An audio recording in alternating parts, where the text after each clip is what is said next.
Hey everybody, I hope that you guys can hear me right now. We're going to get the stream started in just a couple of minutes. Really, I'm just kind of waiting for people to, kind of get in before we start. I don't want to start it before people don't get the notifications from YouTube. I know that YouTube has been kind of pretty bad at that lately in terms of sending notifications. This has been an issue that's been going on for a couple of years, but I noticed that it's been pretty bad lately. But I hope that everybody is enjoying their Friday. It is pretty nice and sunny out right now, which is nice. Hopefully, it gets warmer this weekend so I can actually go out and do something. It'd be nice to play airsoft soon. I'm just waiting for the fields to open up. Hello to everybody who is entering into today's live stream. Today's going to be a real fun one that I'm sure is going to cause zero controversies and have no issues whatsoever. Unpopular opinions, hot takes. We can all be civilized about that, right? Anyways, I'm looking at the live chat right now, and I noticed that Google deleted one of my live chats, which is interesting. I didn't say anything bad, so oh boy. The first hot take that we have for today is that the BB Warrior is the Ben Shapiro in Airsoft. I don't know how to feel about that comment. That was mean. Uh, But anyways, guys, we're just gonna give it a couple more minutes before we get started with today's video. Again, thank you guys so much for tuning in. I know that I don't do these super often, but they might become like a once or twice a month type thing. Admittedly, this week, by like Wednesday or so, I like, hey, you have a video that's has to be published in 2 days, and you haven't even started editing it. So I was like, oh no, like, all right, we're doing a live stream. But don't worry, there will be a video next week that'll be on my VFC M4 SOP mod that I got from Fox Airsoft. Unfortunately, I can't show it to you because I'm pretty sure that Google like auto flags live streams that have guns in them for demonetization, and then not as many people see them. But now that we have some people entering, we're gonna go ahead and get started with today's video. Just a couple of things before we get into the bulk of today's video. First off, thank you all so much for coming to today's live stream. I really appreciate it. Before we get into things, I just want to say that if you haven't heard already, there is currently legislation that would ban airsoft in Canada, which is the C-21 bill. If you want to help fight that bill, there's information down in the description below to check that out. If you're an American, I'm not quite sure what you can do, which is part of the reason why I didn't initially talk about it in a full video, because I'm an American and I'm pretty sure the Canadian officials don't care about my opinion. But if you're a Canadian airsofter, make sure to check out that information down below. Just share it so that the message gets out. Another thing is that we do have a Discord server for our YouTube channel that is down in the description below. I just went through and added a bunch more custom emotes last night. It's a real and fun time if you want to continue the conversations that we have outside of the live chat or outside of the comments on standard videos. And finally, we do have a website and a web store, which is going to be the bbwarrior.com. And there's a shop tab that takes you to our Redbubble store. If you want to help support our channel, help fight back against some of YouTube's demonetization efforts that they've been going through, I would really appreciate it. It helps me like keep a roof over my head and continue to make this free educational airsoft videos for you guys. So today's video is going to be all about hot takes and unpopular opinions. Some of these are going to be my own. I've also gotten some from Instagram. I ran a story yesterday. There's also a story going on today. My Instagram handle is at the BB Warrior. If you want to leave a hot take or an unpopular opinion for me to check out, you can do so there, or you can do it in the live chat. As the live stream gets a little bit busier, I might not see everything. So if you want to make sure that your question gets answered or your hot topic gets addressed, make sure to leave it as a super chat. So we're going to get started for today with one of my hot takes that I've had for a very long time, but a lot of people tend to disagree with me on this one. And that is that I think the DMRs are pretty lame. And the reason why I say this is that there's other platforms that can do the exact same thing that a DMR can, but more efficiently. So what I mean by this is we're going to take this in general milsim rule set. So a DMR is going to be a 7.62 battle rifle type platform. So we're taking a look at SR25s, HK417s, SVDs, whatever it may be. Typically, it's going to be a semi-automatic, large caliber rifle.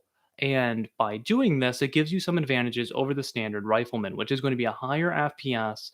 And generally, you're going to have, as a trade off for that, you're going to have a longer engagement distance. So while a rifleman might be 10 feet, 15 feet, you're going to be 50 feet, maybe even 100 feet in some kind of. I've seen some events where the minimum engagement distance is that far away. And the reason why I think the DMRs are lame is first off, they're kind of hard to work on. Now, most events will again require it to be a larger caliber than like 5.4 or 5.56.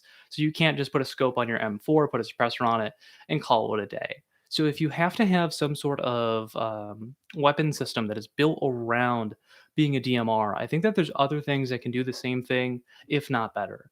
Now, I think that we need to recognize the limitations of airsoft. At the end of the day, we're all shooting the same projectile, and you can only throw such a heavy BB in your airsoft gun. And even if you have an extra, 4 inches of barrel, if you have like a 16-inch versus like your standard 10.5, maybe even a 14.5 on your standard rifle, your grouping far away isn't realistically going to be that much better because I, in my M4 or my AK, could throw just as good of a hop up and barrel in my gun and realistically get 90% of the advantages that you get. So by creating a DMR, you limit yourself a lot, especially in urban situations. Because if you go into a building, you can't use your rifle anymore, which means that you're going to have to carry a handgun on you, and that is way less effective than using your AEG indoors. So why do I think DMRs are lame? Well, I would argue that light machine guns fulfill the same exact role as a DMR in a milsim scenario, but are much better. And I know that this is going to be like you're probably thinking like an LMG and a DMR are not the same thing. But the way that I like to think about it is yes, the LMG is heavier. It's going to be a lot heavier than your standard like SR25, SCAR H, whatever it may be. But think about it this way: you have the same restrictions of a longer minimum engagement distance. You're going to have the advantages that you would get from having that longer barrel, but instead of being restricted to semi, you're in full auto. And if you've ever been to a Milsim event, light machine guns are typically going to be the best guns in your squad for producing casualties. But by having that extra range that you get from having the longer barrel, putting a nice hop up setup in there, everything like that, you're really going to be able to take advantage of the platform versus being in a DMR. So that's why I think that light machine guns fulfill the DMR role even better. Both of them are probably using magnified optics, and you only need a 2 to 4 times scope for airsoft, anyways. But yeah, I think that DMRs really are just kind of lame because you don't get many more advantages over a standard rifle, but at the same time, you lose your full auto capability. And just taking a quick look at the live chat, I see a question asking about gas blowback DMRs. I think this causes even more of an issue because unless you do some sort of HPA system to them, they're very inconsistent no matter what platform you are using. So if you're using green gas, you're going to run out of gas by the end of the mag, and you're going to lose your muzzle velocity with each shot as you have less gas in there. If you use CO2, that's also pretty inconsistent as well. It's better than green gas, but again, towards the end of the cartridge, you lose a lot of your velocity, and it's not very consistent. So I don't think that if you're looking to build a DMR, despite my personal opinion on them, I think that doing a gas one is really not the way to go unless you just want something cool. Like for me, it hasn't been in a video yet. I just picked up a GHK AK-74M. I'm not buying that gun because I want it to be a laser beam. I'm just buying it because it's fun. I can take it to indoor. I can take it to events like Milsim West, or I can take it to events like Omega Productions. Um, so that's really why I want it, is it's fun, not necessarily good. If you have a gas blowback gun, you're already at a disadvantage, but when you're trying to use it at range in something like an SVD, you're going to run into a lot of problems.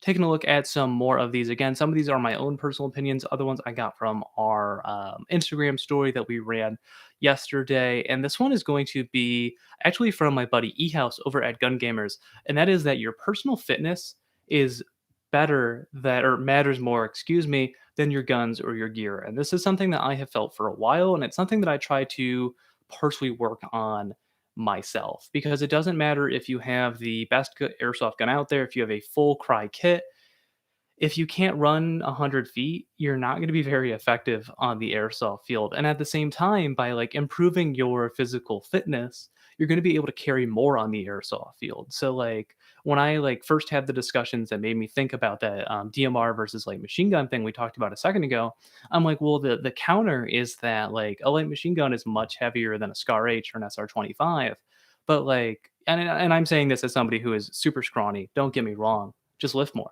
if you have the physical ability to carry a PKM or any sort of light or medium machine gun around like it is just a standard rifle, you're going to be very, very effective in that role. And if you've ever seen one of the collaboration videos that I've done alongside Eric, you can tell that he is a much bigger guy than me, even though he's only about an inch taller than me. But the way that he can carry around larger rifles is the way that I carry around an M4.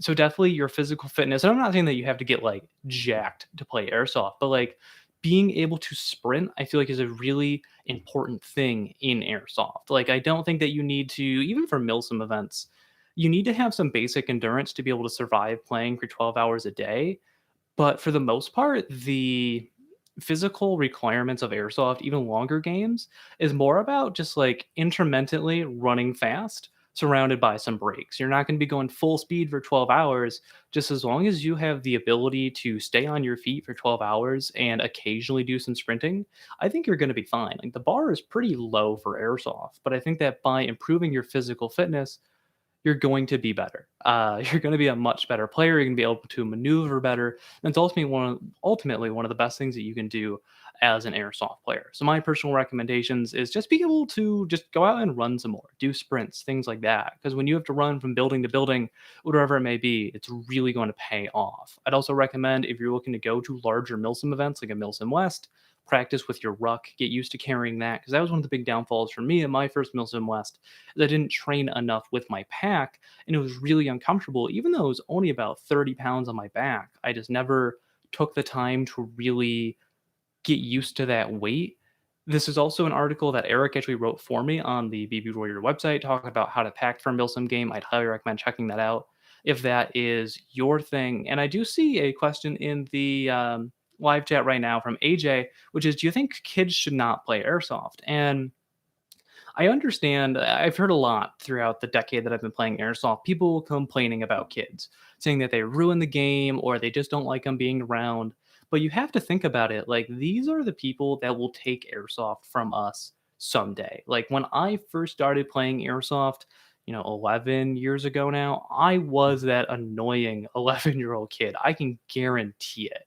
But, we need these people involved in airsoft, and it doesn't matter how they're discovering it, whether it be through like TikTok or video games or whatever. Getting these people involved in airsoft and showing them that it's a fun, safe hobby is crucial to making sure that our community not only grows, but will stay alive 10 years from now. Like, I don't know if I'm going to be playing airsoft very much in my 30s, but I still want it to be there. And especially with a lot of the conversation surrounding the airsoft bill in Canada about like building the community and showing that it's like a safe, effective sport, by making this something that we can do to like bring younger players in and to just bring new players in general is going to be great for our hobby in the long run. Now, I think that when we do have these younger players, we as the more experienced players have a responsibility to, show them the ways that things should be doing to help them out. Because I've definitely been to airsoft games where players, and I hate to say that they're younger, but that's typically what I notice. Some of them are the ones that try to cause issues on the field. The kid who got like $1,000 from mom to go buy a Polar Star and just wants to like hurt people and burn their patches.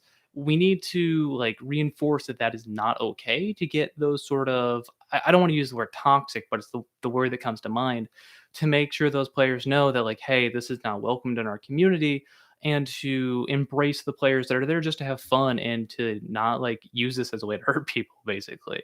But no, I think that kids should absolutely play airsoft. At the same time, they are faster and they are smaller, which makes them great for objective based games. So no, I'm all about kids getting into airsoft because we need them to continue our hobby. Taking a look at some more that I wrote down. Now, this is one that I have felt for a couple of years, and I remember I talked about this in a video probably in 2018 or so, and it is my most disliked video to date. I hate knives in airsoft. And I understand that some people are going to agree, some people are going to disagree with that. But the reason why I say this actually goes with a lot of things that I saw on the Instagram story yesterday, is about people taking airsoft games too far. And that's kind of the reason why I don't like knives in airsoft, is because I feel like the people that use them just try to take things too far. Like, I've been in games where like a guy has actually, like, gotten up behind me and, like, good for him, and instead of doing, like, bang bang, which or whatever, which we'll definitely talk about that in today's live stream, has, like, grabbed my chest and actually done, like, the this with the knife, and, like, I feel like I was pretty justified in being upset about that. Like, you can say whatever you want, but, like, that was a pretty startling thing and got a little too close to me for personal comfort. And I'm not saying this is everybody with knives, but I feel like they kinda like the bang bang rule. They cause more problems than they solve. It's just as easy to tap somebody on the shoulder or just be like, "Hey, dude, like, you're dead." Because I've been in those situations where if I get the drop on somebody, I don't wanna shoot them from 10 feet away and be an asshole. I'd rather just, like, give them the opportunity to be like, "Hey, dude, like, just walk away before I have to shoot you." But yeah, I generally do not like, I generally do not like rubber knives in airsoft because I feel like, again, they're just one of those things that causes some issues. But I am just going to take a quick look through the live chat. I see a question from Dirt Biker asking, when would you ever be able to use a knife? Most people will use them in place of a like bang bang. So like you get the drop on somebody and then they'll go up and like do that. Like they'll go and stab somebody in the back. And again, there are people who are like they'll tap it on them. They won't like jab at them. But I've seen people like bayonet charge each other on the airsoft field, and I had somebody do that to me and actually like get a good nick on me from like one of the rubber knives, like just like the edge of the molding. So like that's generally why I don't like it. And I do see some comments saying like, just like tap somebody on the shoulder. That's what like a smart, rational person would do. And I feel like there is kind of a shortage of those in airsoft sometimes. Taking a look at some questions before we get into the next hot take. Again, if you want to make sure that your question, your opinion, your hot take, whatever it may be, is guaranteed to get answered, make sure to send it as a super chat because unfortunately, I can't read every comment that we have in here. And Wireable Sheep, congratulations on getting your first airsoft gun, man. I'm not sure where you live, but right now it's too cold for me to play airsoft. But I definitely think you're going to enjoy this hobby. Just go out, make some friends, and have a generally good time. Um, I see a question asking if I anticipate there will ever be a Uzi AEG, kind of like what they did with the MP7. What do I think about smaller gearboxes going into, submachine guns in general? And really, I don't think that there's enough for somebody to make a brand new Uzi. I don't think that there's enough demand for it. Excuse me. And I think that we're seeing like the MP7, the KWA MP7, which is gas, has been popular for a very long time. VFC has been successful with their gas MP7. Modified just came out with the gas PP2000. I think that we're going to see more gas airsoft guns, which there is a CO2 Uzi. I don't think Elite Force has discontinued it yet. I don't think we're going to see an AEG one, or if we do, it's going to be more of a boutique thing personally. Because then that, excuse me, involves things like totally lost my train of thought. New magazines, parts that you'll never be able to find anywhere else.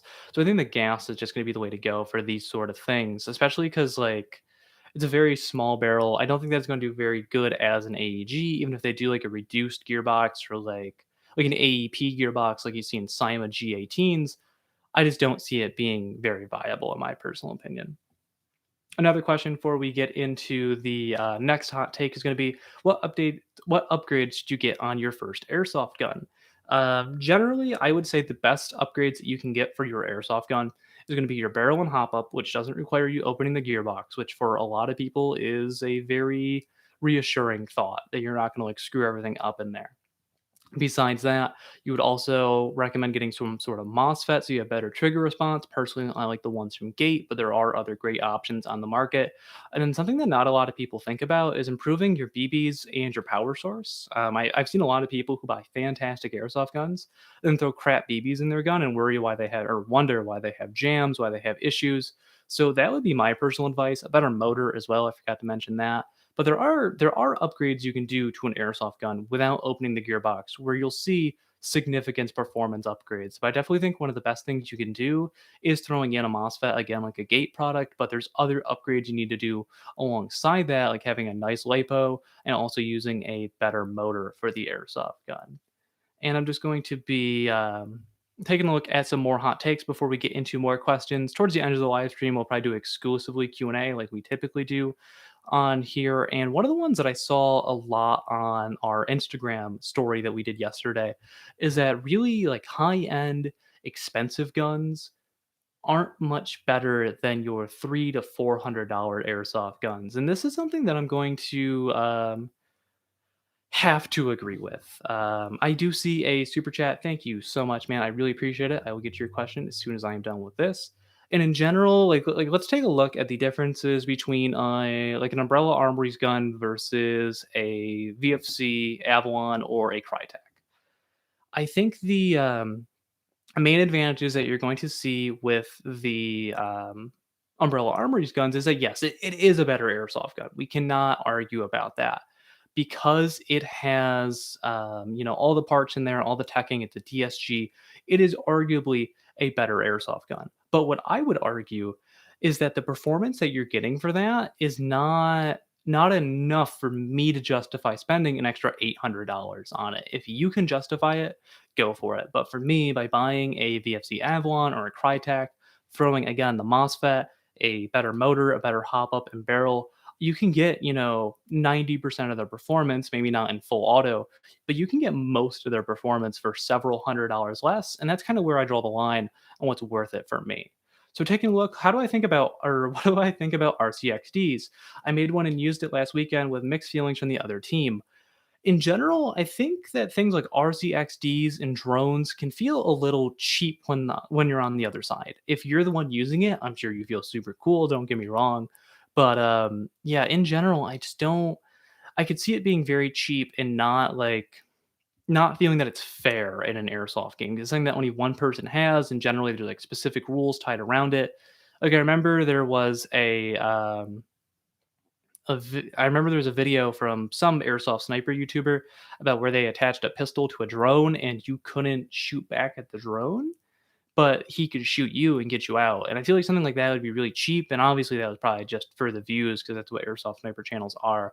But yeah, I just see it being very, very unfair to the other team and being kind of a overall nuisance. But if you enjoyed it and everybody else was cool with it, like go for it. But that's just my personal opinions. We have another one from eHouse over at Gun Gamers. The hot take: stop using ammo lighter than a .28 gram BB. And this is something that I 100% agree on, even for more um, even for more beginner players. And the reason why I say that is generally when you use a higher weight BB, you're going to see much better performance in terms of distance, grouping, and overall consistency. So even if you're out there buying like a G&G ARP9 or a combat machine or even like a more beginner gun, you're going to see much better performance because I noticed that a lot of players will and when they first started out in airsoft, they see that like 2.8s are more expensive than 2s, and they're like, "Oh, well, I'll use these." And what's the difference? Just not knowing, and because of that, they just like their BBs fly all over the place. And granted, I do see something in the live chat where like they travel slower, yes, but you're still going to have that force when they get there. And oh no, you have to lead your shot a little bit more. But in general, you're going to have much better performance with a heavier BB. And especially if you are buying like a Crytek or an Avalon or an LMG or whatever it may be, when you're trying to reach those 200-foot shots, you need something heavier than a 3.2 or heavier than a 2.8, excuse me. So for me, my AEGs, I run 3.2s in. I run 3.2s in my pistols. For my gas blowback gun, I think I'm going to bump it up to 3.6s, but I'm not 100% sure. Once it gets warmer, I'll do some testing on it. But yeah, in general, I don't see a reason why companies still offer .2s for like actual airsoft guns, like or for like better airsoft guns. You know what I mean? Like the stuff you don't buy at sporting goods stores. I think that twos are really just not that good. I understand that they're cheaper and that's appealing to some people, but they're not going to give you very good accuracy, good range, and they're just going to be all over the place. Something that I wish did exist in airsoft. I wish that there was heavier tracer BBs. I know that HPA offers threes, but like I wish that Elite Force made tracer 3.2s or somebody made tracer 3.6s that were widely available. I know they do exist, but just kind of my little rant because I've been loving tracer units lately, but I can never find any good BBs for them. And now that I think about it, there are some fields that restrict how heavy of a BB you can use, especially indoor fields. Uh, and I just want to go through the live chat real quick. Lazy Dad Chad, thank you so much for the donation. I really appreciate it. Thanks for supporting the content. And we do have another question. Stephen Young asks, "What can we do as American airsofters to help save airsoft in Canada, and what can we do to make sure something like that doesn't happen here?" So the cynic in me is going to say that it'll never happen here in airsoft because our politicians can't agree on anything. But realistically, if you want to help airsoft in Canada, the best thing that I can think of would be to just get the word out. This is the reason that I didn't initially talk about it on my channels because I feel like I couldn't do anything as an American. But I guess it would be to make sure that our Canadian neighbors know about this. I'm sure that they all do by now, but making sure that they know and making sure that they make action because some Canadian politician doesn't care what I, as an American, think about something happening in his country, more than likely. To make sure like a real answer to make sure it doesn't happen here, be smart with your airsoft guns. Don't be the guy that gets busted walking with their airsoft gun out on the street. Be very professional about it. Treat it like it is a real firearm. And in general, that would be my advice is that the way that we stop things like that from happening here is we stop the trigger of the discussion from happening from ever occurring. If something happens where, God forbid, somebody's walking around with an airsoft gun outside and somebody sees it and calls the police, that's going to be the trigger that starts that conversation for any sort of restrictions on it. And for the most part, here in the US, we have things pretty good. Obviously, there are some parts of the country where like you need to have the tape on there. I remember people thought years ago that'd be the end of airsoft. But for the most part, we have it pretty good here in the US. Every once in a while, there's a couple of bills that pop up that end up dying, but I think that we need to, in the US, to keep it from happening, we need to, one, be smarter and be safer about playing airsoft. But at the same time, we need to have some sort of community so that when this happens for us, we need to be able to take action on it. Because I feel like we're really segmented here in the US. Obviously, we are a huge country that is very geographically separated, but we don't have that sense of community that I feel like the airsofters in Canada like immediately wrapped around on. Um, Taking a look at some more of these. Thank you guys so much for being active, by the way. Yeah, I just don't see airsoft being like fully banned in the US. I think that there will be like local restrictions, like as somebody who lives in New York, like Amazon doesn't ship airsoft, some airsoft stuff to my house, I should say. I can't buy guns off of Amazon, but there is like a surprising amount of like decent airsoft guns, including Tritacs and Elite Force, like VFC type stuff. I know that Evike and Amped Airsoft will sell on Amazon nowadays, so it is out there. Um, and just taking a look real quick at the rest of these live chats. Again, I'm going to answer a couple questions before we get into the next hot take. If you want to make sure that either your question, your hot take, or your unpopular opinion gets answered, make sure to send a super chat. It helps the channel out more than you could possibly imagine. And Sean asked, "Would I travel to Long Island for an airsoft event?" I do want to travel more for airsoft, but for me, like the issue has been everything that's going on in the world. I don't want to say the word in case YouTube's like, "Oh, demonetized." That's why there's no guns in today's live stream either. But like, yeah, I want to travel for airsoft. I just don't know when. I am lucky enough that I have gotten my first shot of the vaccine. After that, I'll probably feel more comfortable about it. But there are some events that I definitely want to do. Survive Omega is going to be coming up. American Milsim has some games I've been looking at. I really want to go to a Milsim West game this year. Um, so yeah, airsoft will happen, and there's other things that I want to do, like on a side tangent. There's projects that I want to do for this channel, like since the inception of this channel in 2014, that I haven't been able to do because I do this all by myself. But now that I have like friends that are also good doing video who understand YouTube. There's projects that I'm going to be able to do this year as soon as I can like see my friends again that will be fantastic for this channel, and I'm really excited to show you guys like on my end, I don't just want to do these videos where I sit like in front of my wall and talk about airsoft guns because I understand like that can be a little dry sometimes. So some of the stuff I have planned for this year is going to be really exciting. I'm just kind of waiting for it to get nicer out. It's nice and sunny today where I live, but it's very, very cold right now. Um, just going to take a drink and answer some more questions. Thoughts on using Twitch streaming to show off airsoft guns? I don't know what Twitch's TOS says in regards to firearms or replica firearms. Honestly, I think what's going to happen is I'm just going to do a loadout video or like a collection video someday because videos are doing slightly better with demonetization. This is a video that I've been planning to do for a little bit.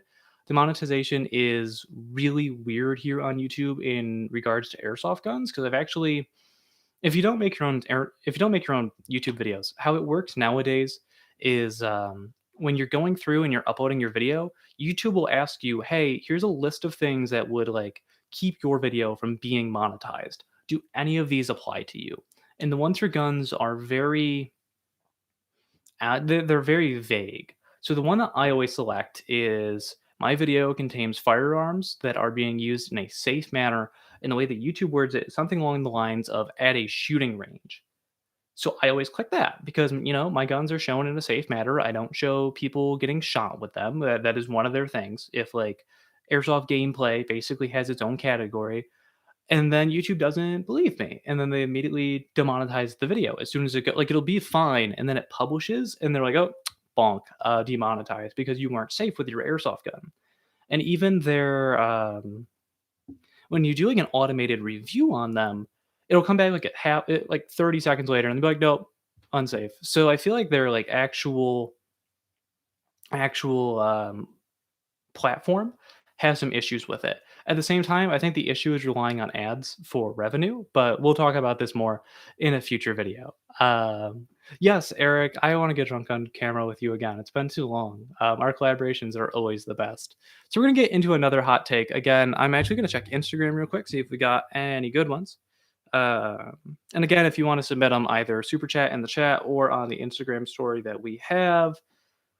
And I have one from on Instagram. It is Mandalore Milsim. It's always perplexed me that certain airsoft gun replicas cost more than the real steel version, and I get that because like there's some guns that I want, but they end up being pricier than buying an actual real one, and I think you definitely get into that in like gas blowback territory with M4s. But really, it comes down to the fact that like they're not made in the same volume, unfortunately. Um, Although it's really sad. I have seen a couple people in the live chat talking about airsoft SKSs. I think that'd be exciting to see. I think that'd be one of those scenarios where the price of it would be just as much as buying a real SKS. Like at least for me, where I live, an SKS is about $600 or so, and I would not be surprised if a company like LCT or ENL came out with it with a real wood stock. I would see it being in the $500 range. Taking a look at some more hot takes, we're gonna talk about the bang bang rule. And like the thing about this one is that I never hear anybody say anything good about the bang bang rule. So I don't get why it exists. Because if you think about it, for the most part, the people that ref at airsoft fields or run airsoft fields play airsoft or have experience. So ultimately, yeah, I despise the bang bang rule. Sometimes I will, like, if I get the drop on somebody, like we talked about earlier with the knives, I will like give them the option. Like if I'm behind, I'll be like, "Hey, dude, like I don't want to shoot you, but if you pull your gun, you're getting shot. Sorry." But overall, I think that yeah, I think that like I would like to see the bang bang rule go away. A lot of events have gotten rid of it, but then there's this weird wiggle room, and I think this is where a lot of the issues with the bang bang rule arise is that if you have a 10-foot minimum engagement distance, what happens if the two of you walk through a door at the same time? You're not going to both back up 5 feet and see who gets the first shot, like a duel. You're going to shoot, excuse me, or you're going to yell bang bang. So I think like the reason why it exists is somebody actually mentioned it in the comments is that yes, it's going to be an insurance thing. But something that I wonder, and I am not an insurance expert, so I could be totally wrong. I would love an indoor field that had a lower velocity limit with no minimum engagement distance. Because, like, I can understand getting shot with a 400 FPS gun from under 10 feet away, especially someone that's kind of fatty, really sucks, and it's definitely a unpleasant experience. But if you were at a field that was like sub 1 joule, that was the energy requirement, but you could tap somebody from, wherever you wanted. I think that would do really well, and now that we have a lot of companies that are either offering low power nozzles for gas blowbacks or companies that are, just putting quick chain springs in their gun, I think that could be a possibility because now you don't have to tear apart your entire gearbox on most guns to change out your spring, and I don't think that's too much of players to ask, or, I mean, maybe if it is and I'm wrong, offer it as like a once in a while thing. I know that some fields out there do offer like an adult night, like Extreme Airsoft is an example of that, where they have an adult night, where you can have a higher FPS, no minimum engagement distance.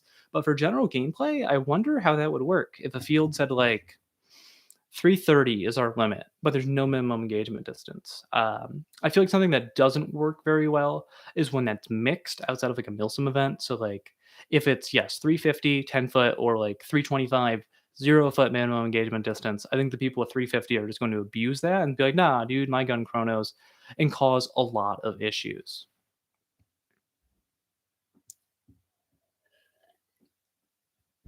Which actually, I'm just going to take a look, answer a question or two, and then get into my next hot take because this one is one that I actually really enjoy at some games. And just looking through, I see that some people have no bang bang rule and people don't care. Must be nice to have that. People get pretty uptight about that. Where I personally play, um, just taking a quick look at everything. And again, thank you guys for being so active today. I really, really appreciate it. I see one about T Rex arms. Maybe we'll talk about him later because I have some fun opinions about him. One of the ones that I saw a lot, and I actually did a video on this like really early on in the channel, was my reasonings why I think that rifles should be limited to semi automatic only. And this is more so in the for a milsim game. And the reason why I say that is that it gives more advantages to things like the light machine gunners because they have to go through and like they have to deal with the heavier weight and the cumber like the having a light machine gun is cumbersome because you have, the box mag, the extra weight, the longer length, whatever it may be. So you should reward those players by giving them some sort of advantage, and that would be, full auto. So I'm a huge proponent of going to milsim games where riflemen are semi-automatic only. I feel like it also cuts down on a lot of the spam and can avoid some issues of people getting a little hot and heated during a game, especially if it's in a more urban AO. Like I've been to games where like a dude walks into a room and sprays down 100 rounds in 3 seconds and people get pretty tight, which is understandable. Like that's overkill. So I love games where they do have it as riflemen are semi-automatic only. But what I also appreciate is what Desert Fox events and what Third Coast Airsoft do, where submachine guns are in a category where if you're below 1 joule, you can also have full auto. And I really like that because it what it does is it gives people with SMGs kind of their own specialized class, and it gives you a reason to run it as compared to just a standard M4. So now you have two types of players who have arguably different roles now. The LMG is going to be for more suppressive fire, and the SMG is going to be for the guy that can get up close and personal and really put down a lot of firepower, but it's not going to be like super abusive, I guess you can say, because they are shooting under 1 joule. This is a class setup that I'd really like to experiment with at Desert Fox events or again Third Coast Airsoft. My issue is the events that I've been to for Desert Fox, the AOs are always too big for SMGs. Like at Camp Shelby, the minimum engagement distances were a little far, and I'm glad that I brought my Mark 18. And at EMR, it's much too far. I'd much rather have like a short dot on my M4. Um, Taking a look at it. I do see one having indoor lowered to 300 FPS and having full auto for under 250. I think that would be interesting. I think that nobody's going to have a 250 FPS airsoft gun, but if you made it like 280, like that's what my VFC Mark 18 shoots. I'd be fine with full auto in that. But again, one, it's your insurance, but two, it's what the players are okay with. Because like my local field that I play at has changed some things around, especially regarding like HPA airsoft guns, because people were complaining that they're getting blasted by 30 rounds a second from 10 feet away. And they've got either like a DMR style HPA where it's like 100-foot minimum, 450 FPS, and then they have like the 10-foot minimum if you're under 1 joule, which I really like. And I also see one that semi-locking rifles also increases immersion. You're not going to see like throwing down 10 rounds at once. I completely agree. And again, it makes it a little bit more tactical when you can't just like hose down a group of players or a position. It makes you think a little bit more, in my personal opinion. But I am just going to take a drink because it's kind of difficult to talk for 40 minutes in a row. Man, so anyways, we're gonna take just a quick second to look and see if there are anything else. I also see Eric mentioned ammo restrictions as well. Milsim West limits you to 500 rounds as a rifleman when you start, which I think is also good, so you don't just burn through it. Because I feel like some events can definitely be whoever spends more wins, especially in regards to pyro, like tags, grenades, but also just ammo as well. If you have a bunch of people with if you have a bunch of people that just like spray down with LMGs, they're gonna have an advantage over your typical rifle squad. Now, I do see an opinion down in the live chat that I want to talk about, which is Jim Tumav. I probably pronounced that wrong, but my apologies. Bullpups give no real advantage in airsoft, but they're still cool looking. And for the most part, I have to agree with that because in the real world, the advantages that you get with a bullpup is that in a shorter package, you get a much longer barrel. But as we've talked about before, because we're all using essentially the same projectile and we can all have the same quality hop up and barrel, you lose some of those advantages that you have. Now, arguably, they are more compact, but I could buy an MP5K and be more compact and have just, 90% of the performance you'd have with your longer barrel in a bullpup. Now, some of them are cool, but I think that like you said, you don't get a lot of the advantages, but you get all of the disadvantages of having that style of airsoft gun, such as the controls, the magazine, and the overall ergonomics. So I 100% agree with you. While they are cool airsoft guns, you don't get a lot of the advantages that you'd see in the real world. Maybe that's why they're not as popular. Now, I live in the US where like they're kind of a meme here, like unless you have like the Tavor. That's really the only one that I see. We never see L85s here. You very rarely see AUGs. So yeah, I think that's probably why they're not as popular. But at the same time, nobody makes like a really good one. Like GHK makes your gas blowback, but there's no Crytek of AUGs or of L85s. They're all just kind of average and require a lot of work. Taking a look at some more questions that you guys have. Um,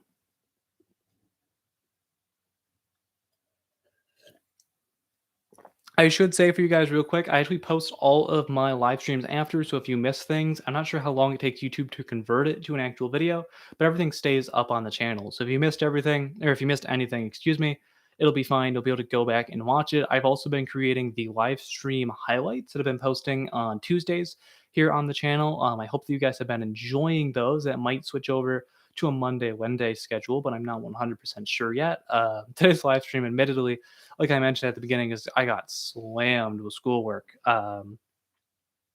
pretty early on. And we have another opinion down in the live chat that we're going to talk about because Eric and I agree about a lot in airsoft.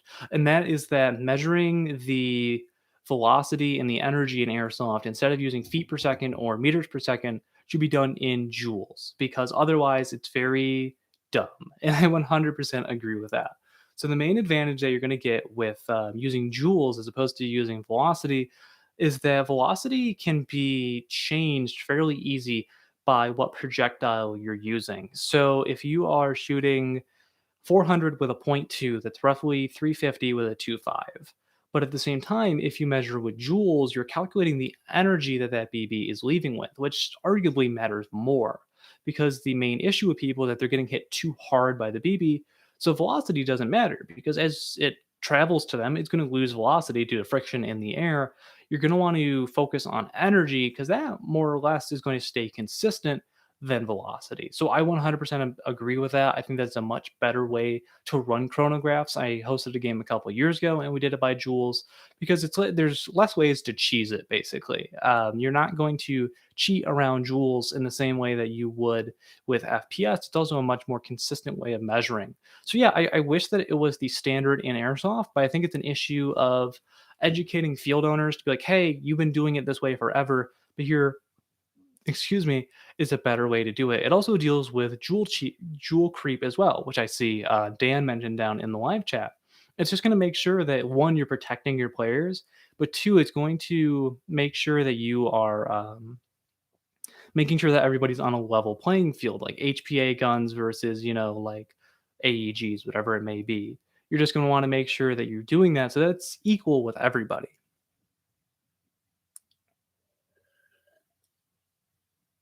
I do see that Steven mentioned down in the live chat that Battlehack does that. That does not surprise me. It also makes things easier for the staff as well, because all you do is take FPS, take the weight of the BB, put it on the chart, and you know what the joules are, and you know if you're good to go. Something that I've noticed that some airsoft fields do as well, which I think is a horrible practice, is let players use their own BBs and ask, like, "Hey, what gram are you using?" I understand that it makes things much quicker for them, especially for non M4 airsoft guns. But I think it's a really easy way to cheat the chrono. And I'm not saying this to advise it, but for field staff, I think that requiring people to load their magazine in front of you, although it is slower, is going to be the way to go to make sure that you don't have people abusing your system. Now, you can remedy this a little bit with field checking players, but that is a hassle, and this could all easily be avoided. But like as somebody who does use non M4 airsoft guns, like when I brought my MP5 to a field, um, they were just like, "Hey, what do you have in there?" And I could have said anything. I could be like, "Yeah, I have 3 sixes in here," when I had 2 eights and gotten like a 0-foot minimum engagement distance. Obviously, I wouldn't do that, but it's an easy way to cheat the thing, and I would definitely make sure that if you like if you work at a field or whatever, use your own BBs. BBs for the most part are not expensive, and it makes sure that you're keeping players honest. So we're gonna do a couple more of these hot takes, either from myself or from you guys, and then we will get into questions. I know I have already mentioned it, but if you want to make sure that your question, your hot take, your opinion, whatever it is, if you want to guarantee that it gets answered, make sure to leave a super chat just to make sure that I see it, because I don't see every comment, unfortunately. And one of the ones that I got on Instagram was that you should always hit players more than once to make sure that they call themselves out. And this is something that like I hate to say that I agree with because it sounds mean, but in general, like if you only get hit once, especially from far away, you might not know. So in general, I typically hit people about 2 to 3 times if it's over 50 feet. If I'm, like, real close to somebody and, like, I see them flinch with that first BB, they are out, and they know that they're out. But, like, there's a lot of times in airsoft where you think that you are hitting somebody and you are not. So that's why I always tend to do, like, 2 to 3 in a player. Again, not to be mean or to, like, hurt them, but just to, like just so that they get that confirmation. Because 'cause I'm sure that I've been on the other end where somebody's hit me once from 150 feet away, and I just didn't feel it because it hit, like, the bagginess of, like, my pant, or it hit, like, somewhere on my plate carrier that didn't make a lot of noise. So that's why I do it more than once. Again, if I'm in close quarters, it only takes one. You don't have to be a dick about it. But in general, yeah, I completely agree that generally I put more than one shot on somebody. Now, if I'm running a sniper, maybe not so much. If I'm running an LMG, it's just gonna happen.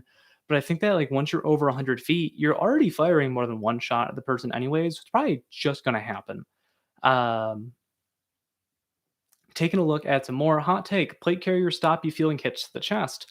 Yes, they absolutely do because they cover from your collarbone down to your belly button. But I feel like plate carriers, while you don't feel it, the sound of a BB hitting nylon is very distinctive. So I've noticed that when I get hit in the gear, I hear it a lot more. Now, obviously, if I'm at a game of blank fire or something, or just like loud players, I might not hear it. But yeah, plate carriers do cover more of your body, so you don't feel it in the more sensitive areas of your chest and like your fat on your stomach. But I think that they're like you can hear it sometimes. Real and like there's a comment down there that makes perfect sense. If you're mad about getting shot in airsoft, you're in the wrong place. For the most part, I agree with that. I think that like if some dude lights me up with like full auto from 10 feet away, I'm gonna be tight. Like just to be honest with you.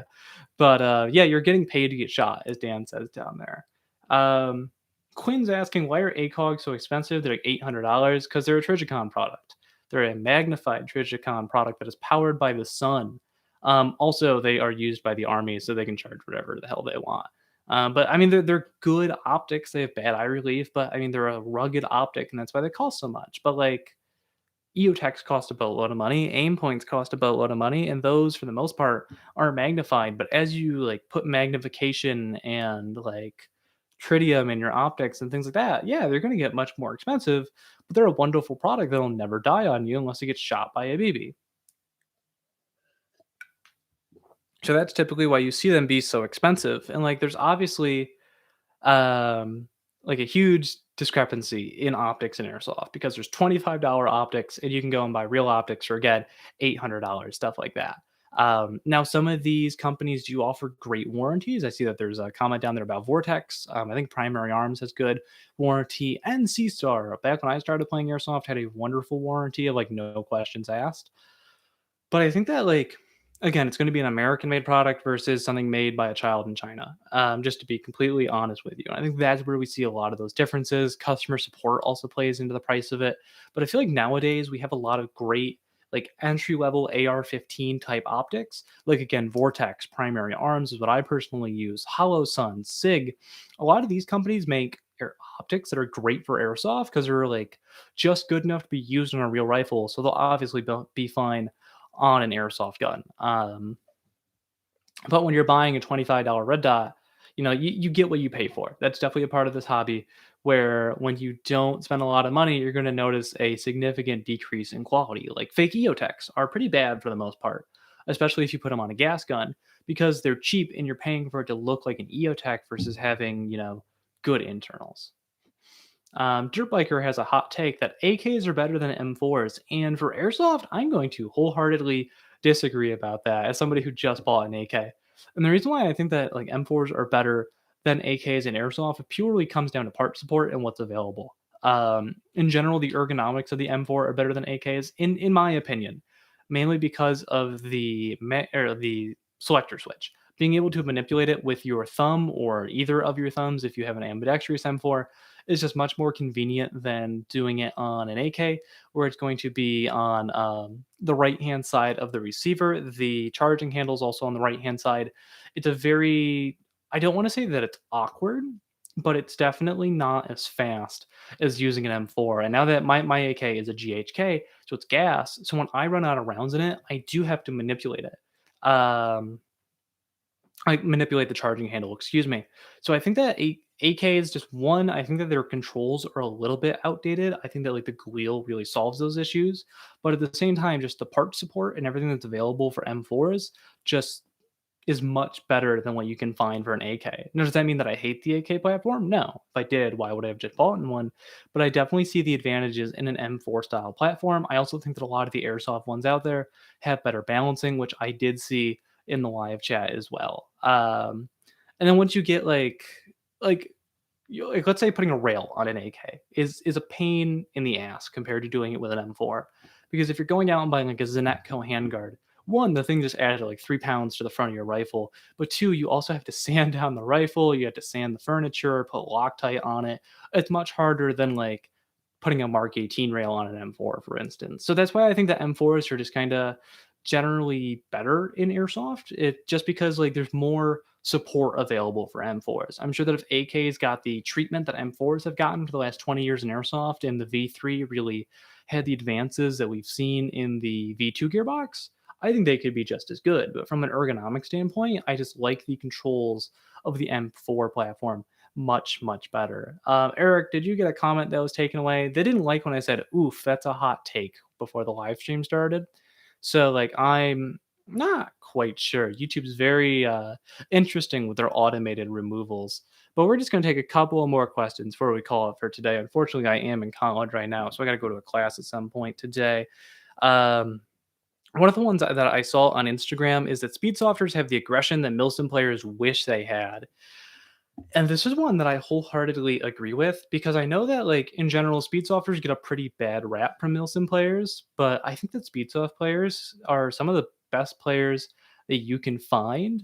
And, like, honestly, they're faster, they are more aggressive, and their kit is built out better than a lot of the Milsim players that I see. Like, there's a lot of guys out there that just kind of like they kind of like, I don't want to say waddle, but they're very slow to get to the objective. They're not very physically fit, which we talked about earlier in the stream. But in general, if I had to choose between a squad of speed softers or a squad of Milsim players to work together, I would wholeheartedly choose the speed softers like 10 out of 10 times. So we are going to answer one more question and then cut it off for today. I am so sorry about that. On AKs, is Articus, or however you pronounce it, really underrated? I see love on ENL and LCT, but nothing about them. I think the reason why we don't see a lot about that company is they're brand new and some of their products are more niche. Because like the one that comes to mind right now is the AK-12. And the AK-12 really hasn't caught on, and I don't think we're going to see it catch on for a while because there's not any variety because it's a single platform. With the AK either 47 or 74 platform, there's been a lot of progress since its inception, and there is just more available. I personally hate E&Ls. I think they're garbage, but LCTs are pretty good. But I think for other companies of AKs, we're just going to have to see how it goes over time.